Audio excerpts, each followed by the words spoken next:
Thank you very much, everybody. It's a great honor to have President Ferdinand Marcos Jr. of the Philippines, a great family legacy, and highly respected in his country. I know that because I have many friends in the Philippines, and there's great respect, or I couldn't say it, so congratulations. Thank you. We're going to be talking about trade. We're going to be talking about war and peace. They're a very important nation militarily, and we've had some great drills lately. We're back with them. I think I can say that the last administration was not getting along with them too well. They didn't get along with anybody. They didn't know. Honestly, they didn't know what they were doing. But we have some fantastic military relationships with the Philippines, and that's been reinstituted. And Pete, I would say that you couldn't be happier, right, with the relationship. So I just want to say it's an honor to have you. We're going to talk about trade today, and we're very close to finishing a trade deal, big trade deal actually. And we do a lot of business with you. It's a lot of income coming in for both groups. But I was surprised to see the kind of numbers. They're very big, and they're going to get bigger under what we're doing and what we're proposing. And I just want to thank you for being with us. It's a great honor. You and your representative. It's really a great honor. We have a big announcement. AstraZeneca, the big drug company, is going to spend $50 billion, just announced $50 billion in the United States in order to build various places all over the country, big manufacturing plants, pharmaceutical plants all over the country. So that's an honor. And he said they did that because of the election and because of the fact that the tariffs are placed. So they're building their facilities in New York. $50 billion, that's a big investment. And it's going to be a very good investment. I have no doubt about it. So thank you to AstraZeneca. And with that, I'd like to have you say a few words, please. Thank you very much, Mr. President. Of course, we're all very happy to be here to once again reaffirm the very strong ties between the Philippines and the United States, ties that go back over 100 years. And considering the context in which we live these days, especially in my part of the world, this has evolved into as important a relationship as is possible to have. We must remember that the United States is our only treaty partner in the Philippines, and that has stood us in good stead over the years, certainly through the Second World War, and the cultural memory of all Filipinos, down to even the school children, is that our strongest, closest, most reliable ally has always been the United States. And that is something that we value, that we are grateful for, and that we will continue to foster as we go on. With the leadership of President Trump, I am very confident that we will be able to achieve that. I think it is worthwhile to remember that it was President Trump who, in his first term, characterized the relationship between the Philippines and the United States as ironclad. And that has been necessarily the case since that time that you made that statement, sir. And it is something that the Philippines will always hold close to its heart. Thank you once again, and we are honored, and it is our great pleasure to be here and to visit with the President of the United States. Thank you, sir. It's my great honor. Any questions, please? Mr. President? Yeah, please, go ahead. Go ahead. Mr. President, do you think that Fed Chair Jerome Powell should resign? No, I think he's doing a bad job, but he's going to be out pretty soon anyway. In eight months, he'll be out. But I call him too late. He's too late all the time. He should have lowered interest rates many times. Europe lowered their rate 10 times. We lowered ours none. And it's causing a problem for people that want to buy a home. Look, our economy is so strong now, we're blowing through everything. We're setting records. You know that, you see that. And whether it's the Philippines or anyone else, we're setting records at levels that nobody's ever seen before. But you know what? People aren't able to buy a house because this guy is a numbskull. He keeps the rates too high, and probably doing it for political reasons. The only time I remember him cutting rates, I mean, he cut the rates just before the election to try and help Kamala, or whoever he was trying to help. He probably didn't know.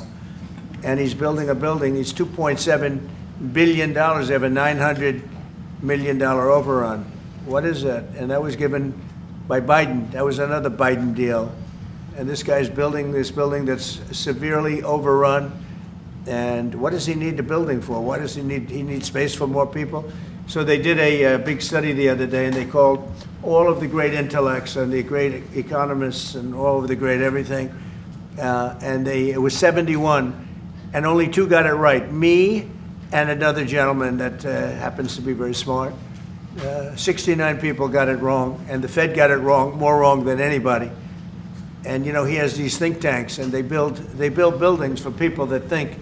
And it's really not thinking. It's a little bit of combination of thinking, but it's something you sort of have or you don't have. They don't. The job he's done is just terrible. He ought to raise interest rates. You know, we should be at 1%. We should be leading the world. Instead, we're paying 4%. And if you look at what that means, that's over $1 trillion in interest that we have to pay. That with the striking of a pen, we would be saving more than $1 trillion. Is that right, Scott? Yes, Do you have sir. anything to say about it? Yes, sir. I called yesterday and this morning for the Fed to do a big internal investigation to understand not their monetary policy, but everything else. The Fed has had big mission creep, and that's where a lot of the spending's going. That's why they're building these new or refurbishing these buildings. And I think they got to stay in their lane. And I think that based on the way they cut rates last fall, they should be cutting rates now. It's inconceivable, I know the Fed very well, that they can be spending $2.7 billion to build a building. They don't do anything. It's the greatest job. You show up one day, a half a day, you make a little speech, the economy's doing well, the economy's not doing well, we're going to raise interest. And he's got it wrong. That's why I call him too late, T-O-O, too late. And it's really too bad. But it is affecting people that want to buy houses, and that shouldn't happen. And Mr. President. And you know, he should lower them. Those rates should be 3 points lower. That's what they should be, 3 points lower, maybe more than that. I would like to ask both of you Yes. one person. Mr. President Marcos, next year, Philippines is going to be the rotating chair of ASEAN. I wonder how do you plan to balance your relationship between the United States and China? And for President Trump, Kremlin yesterday said if you are going to Beijing in September, they wouldn't rule out a meeting between you and President Putin. Is such a meeting possible? And how soon do you plan to visit China? Well, we have a lot of meetings possible. President Xi has invited me to China, and we'll probably be doing that in the not too distant future, a little bit out, but not too distant. And I've been invited by a lot of people, and we'll make those decisions pretty soon. Please. Left side of the Well, as you say, we are chairing ASEAN for 2026. There is no need, in a sense, to balance, as you characterize as, to balance our relationship between the United States and China, simply because our foreign policy is an independent one, and we are essentially concerned with the defense of our territory and the exercise of our sovereign rights. Now, whether we do this not alone, we need to do this with our partners. And again, our strongest partner has always been the United States. But of course, we are trying to form coalitions and multilateral relations so that those like-minded nations who share the same values as we do, who hew to international law, most specifically the UNCLOS, present that position very clearly to anyone who has intentions of unilaterally changing the world order, and that is how we are guided in that. And I don't mind if he gets along with China, because we're getting along with China very well. We have a very good relationship. In fact, the magnets, which is a little complex piece of material, but the magnets are coming out, very well. They're sending them in record numbers. We're getting along with China very well, and I don't mind if the president dealt with China, if that's meant, because I think he has to do what's right for his country. I've always said, make the Philippines great again. Do whatever you need to do, but you're dealing with China wouldn't bother me at all.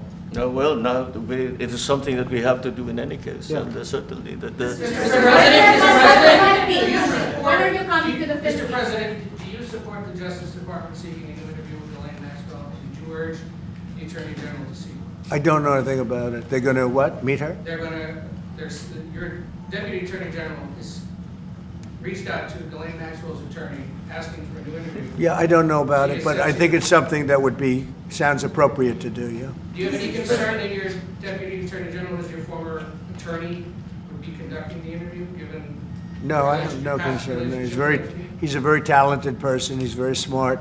I didn't know that they were going to do it. I don't really follow that too much. It's sort of a witch hunt, just a continuation of the witch hunt. The witch hunt that you should be talking about is they caught President Obama absolutely cold, Tulsi Gabbard.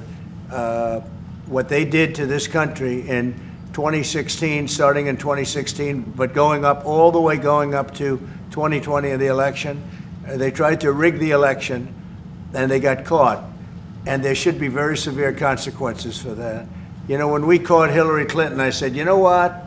Let's not go too far here. It's the ex-wife of a president, and I thought it was sort of terrible. And I let her off the hook, and I'm very happy I did. But it's time to start, after what they did to me, and whether it's right or wrong, it's time to go after people. Obama's been caught directly. So people say, oh, a group. It's not a group. It's Obama. His orders are on the paper. The papers are signed. The papers came right out of their office. They sent everything to be highly classified. Well, the highly classified's been released. And what they did in 2016 and in 2020 is very criminal. It's criminal at the highest level. So that's really the things you should be talking about. I know nothing about the other, but I think it's appropriate that they do go. May I ask you about that, Mr. President? Yeah. Tulsi Gabbard has submitted a criminal referral to the Department of Justice.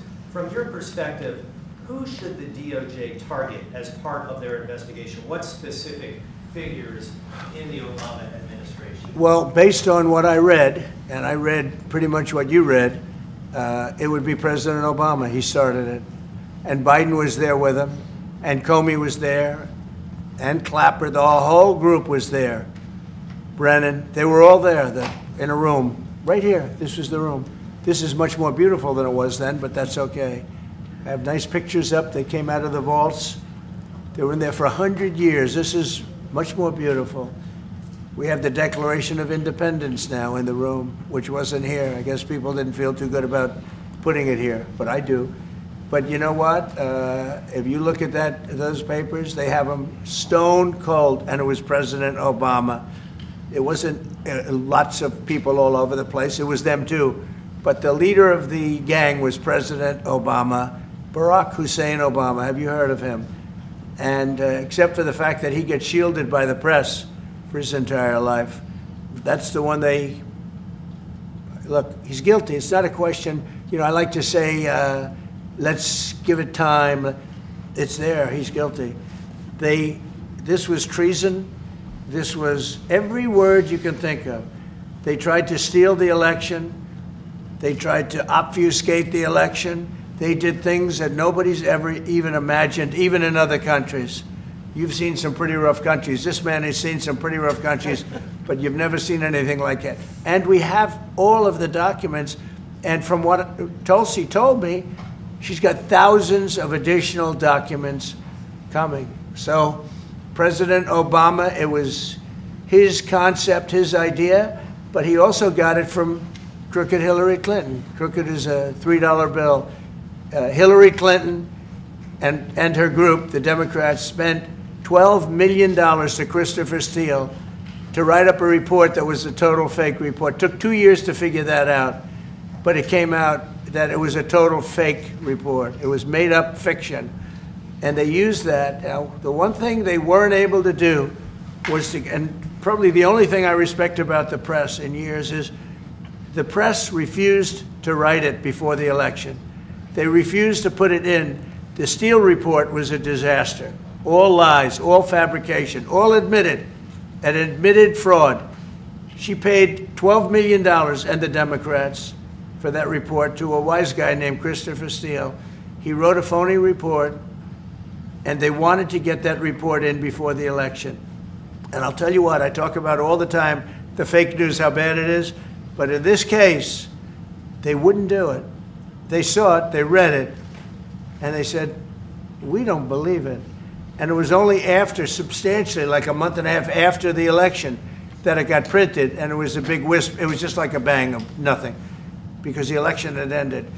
If that report had gotten published by the New York Times or somebody, and I respect the Times for maybe only this, because they're crooked as you can be. They're a terrible paper, a crooked, corrupt paper.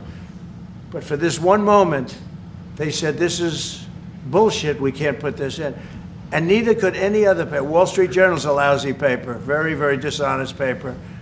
As you see, I'm suing them for a lot of money because they do things very badly. It's got a nice name, but it's really, in my opinion, it's a terrible paper. And it can be corrupt. But just so you know, they didn't take the Steele report. It was the dossier. Remember the famous dossier? I called it the fake news dossier. The news wouldn't publish it. And I'm amazed. They had 2.5 months. It was finished. 2.5 months. That was supposed to be what was going to happen. And it got published a couple of months after the election. And frankly, nobody cared too much about it. But that was a big thing. No, we caught Hillary Clinton. We caught Barack Hussein Obama. They're the ones. And then you have many, many people under them. Susan Rice. They're all there. The names are all there. And I guess they figured they're going to put this in classified information and nobody will ever see it again, but it doesn't work that way. And it's the most unbelievable thing I think I've ever read. So you ought to take a look at that and stop talking about nonsense, because this is big stuff. Never has a thing like this happened in the history of our country. And by the way, it morphed into the 2020 race. And the 2020 race was rigged, and it was a rigged election. And because it was rigged, we have millions of people in our country. We had inflation. We solved the inflation problem. But millions and millions of people came into our country because of that. And people that shouldn't have been, people from gangs and from jails and from mental institutions, people that we don't want in our country, and people that we're getting out, dangerous people. 11,888 murderers, many of them 50%, more than 50%, murdered more than one person. I hate to say this with such a distinguished guest, but you know, they asked me a question. I got to answer the question. No, Barack Hussein Obama is the ringleader.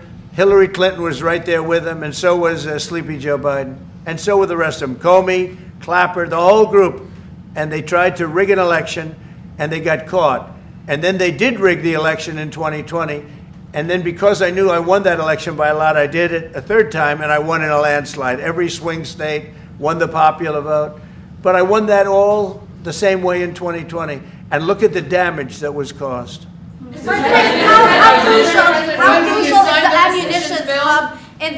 How crucial is the ammunition hub that the U.S. plans to build in Subic and the Luzon corridor, considering that these will be built in areas that hosts strategic ports as well as military air bases? You're talking ammunition? Yes, the U.S. House Congressional Committee on Appropriations approved a budget. Well, it's very important. Otherwise, we wouldn't have approved it. Sorry? Yeah, it's very important. Otherwise, we wouldn't. We need ammunition. We're going to end up in a few months, we'll have more ammunition than any country has ever had. We're going to have more missiles than any country has ever had. We're going to have all the speedy missiles. We'll have the speedy ones, the slow ones, the accurate ones, the ones that are slightly less accurate. We have everything. But we will have more ammunition than any country has ever had. It's very important to me. Okay. Go ahead, please, Red. Sir, when you say that you're close to making a trade deal, what gaps remain? And for President Marcos, sir, I was just wondering, do you not think that perhaps the Philippines hosting U.S. missile systems could be considered escalatory by China, especially because they can strike defensively by China? Thank you. Well, it's an honor to be with this gentleman. You know, I've known him, and I've known his family, actually, but I've known him. And I assume you're from the Philippines? Are you from the Philippines? Yes, sir. That's good. You're very lucky to be from the Philippines, right? It's a great place. But we're going to have a very good relationship. I mean, I know you had some problems with another president, and it was not your fault. It was the president's fault. And the country was maybe tilting toward China, but we untilted it very, very quickly. But you had a country that was tilting toward China for a period of time, and I just don't think that would have been good for you. You can deal with China, you should deal with China, but when I got elected, everything changed, and they came right back to us. Say it again? Yeah, Brian, go ahead. Oh, Mr. President, I just wanted to piggyback off the Sorry, I have a housing. question to President Marcos. Yes. I'm sorry, what was the question again? It was about whether having U.S. missiles hosted in the Philippines could be considered escalatory by China. All of what we consider part of the modernization of the Philippine military is really as a response to the circumstances that surround the situation around the South China Sea and now what we used to refer to as Asia Pacific, which we have expanded now to the Indo-Pacific. And if we would certainly, like in any kind of military spending, we would wish that it wasn't necessary, but it is. And so that is what we are doing. And as an adjunct to the question about the ammunition production, this is actually the United States is assisting the Philippines in what we call our self-reliance defense program, which is to allow us to be self-reliant and to be able to stand our own 2 feet, whatever the circumstances that occur in the future. And the reason that we have encouraged more interaction with the United States is because it is necessary. And it is not just with the United States. It is with all our neighboring countries and even countries as far afield as the Scandinavian countries, the EU. And so this is an ongoing process. And again, I will stress the point that we do this because we feel it is necessary. And don't forget, just as tantamount to what you're asking, the Philippines were loaded up with ISIS and a lot of terrorists, and they were at very, very dangerous point. And during my administration, we went in and we wiped them out, working with the Philippines, but we wiped them out. But if we didn't go in, I don't know what would have happened. I don't know who would be your president right now. But we spent a lot of time and a lot of talent on going into the Philippines and wiping out terrorists. They had a tremendous problem during my administration. And we cleaned it up, we got them out, and now you really have a good, solid country again. I believe so, yes. How can you Mr. President, I want to follow up on the housing question. Yeah. We've got no tax on tips, no tax on overtime, no tax on Social Security. How important is it we have no tax on home sales, capital gains, to unleash the housing market in this country? Well, we're thinking about that, but would also unleash it just by lowering the interest rates. If the Fed would lower the rates, we wouldn't even have to do that. But we are thinking about no tax on capital gains on houses. And I'm very impressed that you asked that question because nobody knew that. Well, how did you find that out? That's very. I wonder why there's somebody I'm very close to. There's a leaker. There's a leaker. I've also got a question. I find it a very interesting world that we know more about two people at a Coldplay concert just hours after that viral video than we know of Thomas Crooks 1 year after attempting to assassinate you. What is holding back the investigation on Thomas Crooks? Well, they've reported to me and they've told me things, and they really say they haven't found anything that was abnormal. I would say this: the Secret Service was very brave because they were right there and they jumped on me. They made a mistake. They should have had somebody on that roof, and they should have had communication with the local police, who also, they did a very good job, but they made some mistakes, and we have a whole different group of people now. I don't think anything can happen, but I think we have the best people anywhere in the world right now, and I think they've learned. And they went into him very, in great detail. They gave me the whole thing, and what can I do? They say that it was just a nut job that was looking to do this, and I spoke with the FBI, the new FBI. I spoke to the FBI, who was the old FBI, I wouldn't have believed a thing they said, because the old FBI under Comey was crooked as hell. He was one of the most crooked. Everybody should read the Horowitz report. Unfortunately, Bill Barr didn't use it. But the Horowitz report, not appointed by me, it was a report on Comey and the FBI. It is one of the worst shots at a human being I think I've ever seen. In fact, the New York Times did an editorial that was one of the worst editorials I've ever seen about anybody. That was about Comey. You ought to go back and get, and Barr didn't use it because he didn't have the guts to use it, or something happened, I don't know. Too bad. He went to Mr. Durham. Instead of doing the Durham, all they had to use is the Horowitz report. And I always felt badly for Horowitz, frankly, because he's a Democrat, I guess. He was appointed by a Democrat. But that report has gotten lost, and it shouldn't be lost. You should all go back. It should be mandatory reading. Go back and read the Horowitz report on Comey and his cronies. And you'll see exactly, we're going to add that to all the stuff that we found. It just confirms it. But what we found is even more so. Now, we found absolute, this isn't like evidence, this is like proof, irrefutable proof that Obama was seditious, that Obama was trying to lead a coup. And it was with Hillary Clinton, with all these other people. But Obama headed it up. And, I get a kick when I hear everyone talks about people I never even heard of. It was this one. No. It was Obama. He headed it up. And it says so right in the papers. Got everything. This is the biggest scandal in the history of our country. And it really goes on to even the auto pen, because it all relates to the same thing. It all started, the same sick minds. You have an auto pen, which is a tremendous, well, we don't have a president. We have an auto pen that signs everything. I'll bet you sign everything. You don't have auto pens. No, everybody. Who doesn't sign? You're the president of a country. But it's all that whole thing, leading right up to the end of it is the auto pen. And the auto pen was used by people, and Biden knew nothing about it. They were signing documents that he knew nothing about. As an example, they released the Unselect Committee of Liability. The Unselect Committee spent 2 years grilling everybody, and then they destroyed all the evidence. You know why? Because the evidence made them guilty. And he gave them all a pardon. The Cheney, all the scum that was on the Unselect Committee, Cryan, Adam Kinzinger, and Democrats. And he gave them a pardon. Do you have something else? Go ahead. I was just going to add one more thing on Adam Schiff.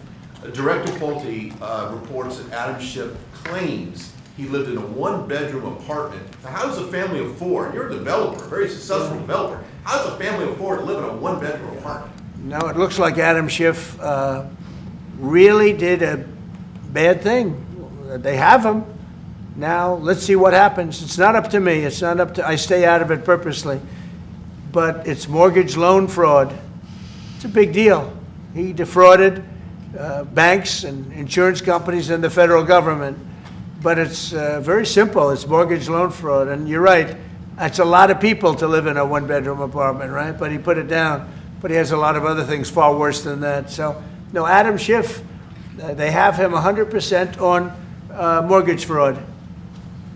Now, if there's anybody else in this room except you would have no problem. But anybody else in this room, you'd have a problem. I'd have a problem. Yeah, please. So there was a hearing yesterday in the Harvard case. Would you allow Harvard to get their federal dollars back as a part of any agreement with the administration? No, I'm not giving. Harvard's been given $7 billion. Can you believe it? By the $7 billion, and we want money to go to all universities, not Harvard. Harvard got more than anybody else. They have $52 billion. They get huge tax incentives and tax breaks on that $52 billion. But they have $52 billion, and they got $7 billion over a short period of time. And we have a very hostile judge appointed by Barack Hussein Obama, a very, very hostile judge who knows exactly right from wrong, but we expect to win it on appeal. She hasn't given a decision yet, but she's very hostile, and she was put by Barack Hussein Obama, and generally speaking, anybody that does that, we're gonna have problems with. So we don't expect to have. We won the case yesterday. Anybody that was there that was a neutral would say we easily won the case. But a lot of the case, and a big part of it's going to be how much money Harvard gets in the future. That's not part of the case, and they're not going to get very much. Mr. President, where are we in terms of negotiating about the reciprocal tariff? How far are we With who? from With the Philippines? Yes, Oh. sir. How far Are you we from the Philippines? Yes, sir. Good. I'm from the Philippines. How far are we from achieving? Well, it's free tough. He's a trade? very tough negotiator. So far, we're not there because he's negotiating too tough.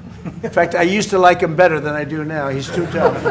But we'll probably agree to something. But he's strong, a strong negotiator. He loves your country. Mr. And President, Mr. Mr. President, Philippines. When are you talk- coming to Well, the yeah, Philippines, please. sir? You talked a lot about the severe consequences that those who were involved in the Russia hoax must face. In your view, sir, what are the next steps now that these documents are out there in Tulsi Gabbard? Well, the Justice Department would have to act.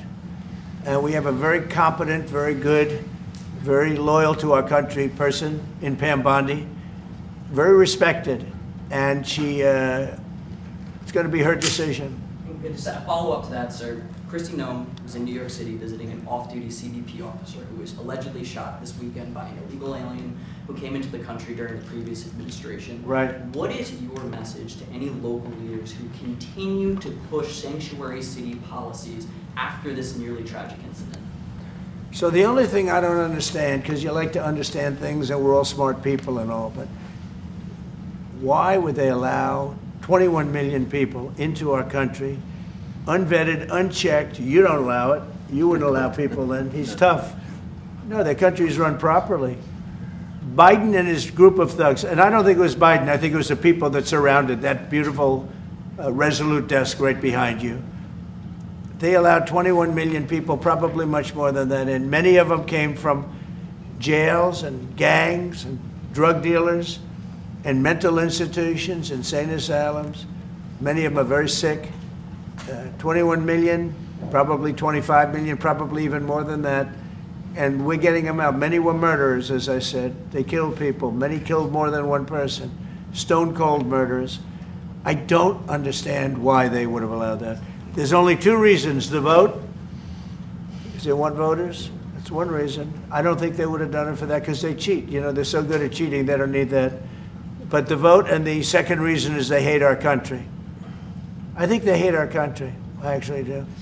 And it's the biggest problem. I mean, much of our time is spent with, you know, we have the strongest border anywhere in the world now.